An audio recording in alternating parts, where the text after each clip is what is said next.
Mundakkai Chooralmala പുനരധിവാസത്തിനായി Elston ഭൂമി ഔദ്യോഗികമായി ഏറ്റെടുത്തിരിക്കുന്നു സർക്കാർ.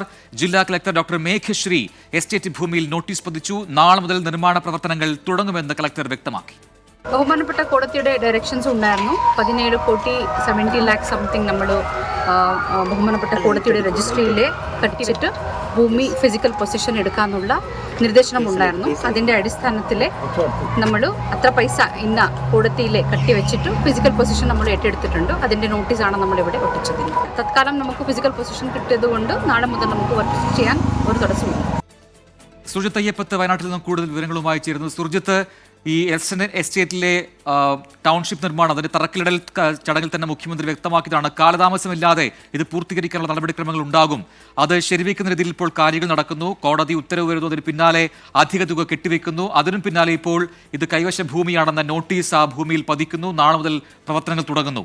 വളരെ പോസിറ്റീവായിട്ടുള്ള വാർത്തയാണ്. വിവരങ്ങൾ എന്താണ്? തീർച്ചയായും വളരെ പോസിറ്റീവായിട്ടുള്ള വാർത്തയാണ്. ഇനി എൽസ്റ്റൺ എസ്റ്റേറ്റ് ഉടമകൾക്ക് മറ്റൊരു വ്യവഹാര നടപടിയിലേക്ക് കടക്കുക എന്നുള്ള തരത്തിൽ അതിനൊരു സമയം പോലും നൽകാത്ത വിധത്തിൽ തന്നെയാണ് ഇന്ന് രാത്രി വേഗത്തിൽ തന്നെ കോടതി ഉത്തരവിന്റെ അടിസ്ഥാനത്തിൽ ട്രഷറി തുറന്നു.